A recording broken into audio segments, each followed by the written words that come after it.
What's up, guys? It's Garrett here with Birdseed Botany, where it's my mission to help you guys grow the day.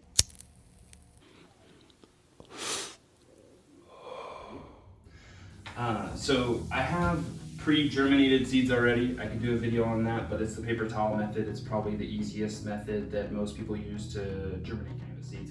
And so it's just basically a pre-moistened, or a moistened, I guess, paper towel.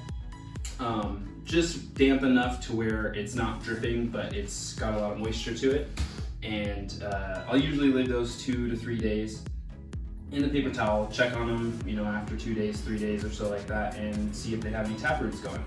And right here I have my soil set up already pre-soaked, because I like to pre-soak my stuff because it tends to, especially if you're working with the mix that I did, I should have done a little more perlite, so that way you have a little more aeration in there, but I didn't want to run to the grocery store and buy that. I'm kind of lazy about it. So I'm working with what I got. I use a little bit of compost, worm castings, and I use just a basic mix that doesn't have any pre-amended stuff. I used to use like Happy Frog or Ocean Forest from Fox Farms, but I stopped using that because I like to pre-amend or amend stuff myself. And so yeah, it's basically just a little basic 3-part, and I pre-soak all these mostly because there's not a lot of aeration, and I let them sit for about a day or two. These have been sitting for about a day, and so yeah, let's kind of just get into it. So show you guys what this kind of looks like as we unravel it. Bam, bam. I like to fold it up a couple times just so that way it kind of keeps that moisture in. And bam, there are our 10 seeds, and these are fairy dust, actually street justice, sorry. This is a cross that my friend over at Juiced Up Genetics did. He's based out of DC, a very local breeder. Doesn't have a lot of stuff out right now, but he's got some really killer stuff if you go check out his Instagram. So here are the 10 seeds, all having a taproot. This is 3 days here. So let's move to the soil here real quick. So with your soil here, when you go to put your seed in, I usually use something like a Sharpie or something and kind of just make like a about that far down hole in each of these. And you can kind of see how wet these still kind of are, but this is going to be great actually for these seeds because they want a moist environment. They want to be surrounded by water, moisture, all that good stuff. It's kind of a blessing that these are actually a little wetter than a typical mix that you typically grow in. And of course, when I up-pot these, they start to grow up, I'm gonna transplant them into like a 1 gal or 3 gal and eventually a 5 gal. When I make up that soil, I'm definitely going to be adding some additional perlite or vermiculite or something to give it a little bit of aeration, so that way these root systems can breathe. So like I said, it's great to have this nice moist environment for these seeds to grow in. And so with these, you got to be very careful with this little taproot here. That is critical that you don't break that off in the soil, so you kind of got to be a little delicate. I've manhandled these a little more than I probably should have and had success, but so you have your hole. Let's start back here, and you want that taproot to be kind of pointing down. I know this one kind of curves up, but I'm going to put it taproot side down, and it'll find its way down. It's basically just curling like that because it had freedom. It was all wet where it was, and so I'm going to place that in there. If it's gets rid of my, there we go. And I'll just kind of cover that up very lightly. And again, I don't have to water this now because it's already pre-soaked. So I just cover it and it's good to go. So we'll just rapid fire through all these again real quick.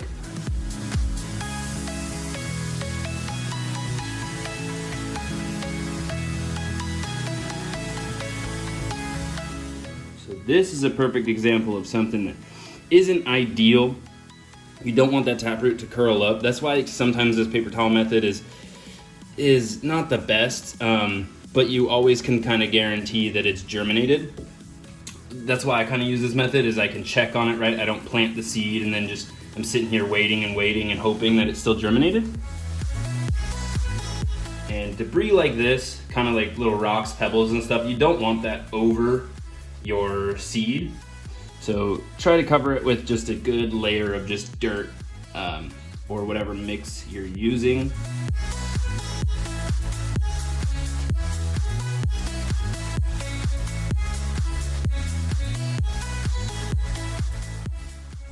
So one of the most important things that's very overlooked is actually labeling your seeds. So you want to label your seeds so that way you kind of know what you're, especially if you're doing different strains or different anything. And that goes for all garden things. You just want to make sure you have a label so you know what you're growing. So I'm going to go ahead and label these. And this is Street Justice. And what's also great is what I like to do is put a date on here so that way when you know when you kind of planted it. So I'm going to write 1/13. And these are super basic. You guys can kind of get these at almost, and you can get them on Amazon, you can get them at any grocery store. These ones are the super cheap ones, so you can kind of get like a huge bulk for, I don't know, a couple dollars. So I'm going to go ahead and put that right there, right in the middle. And I'm going to go ahead and do this for all 10 of these here.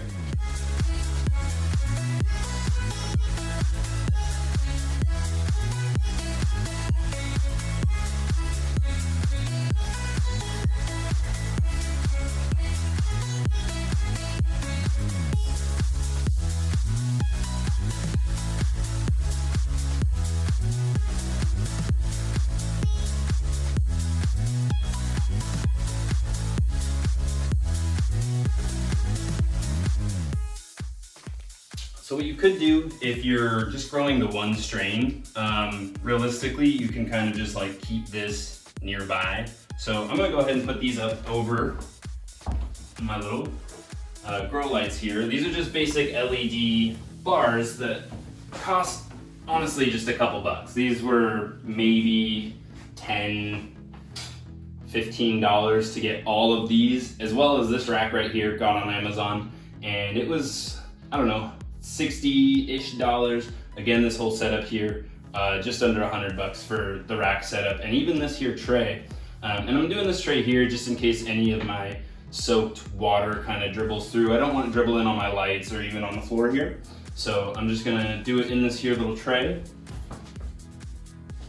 to keep the mess contained.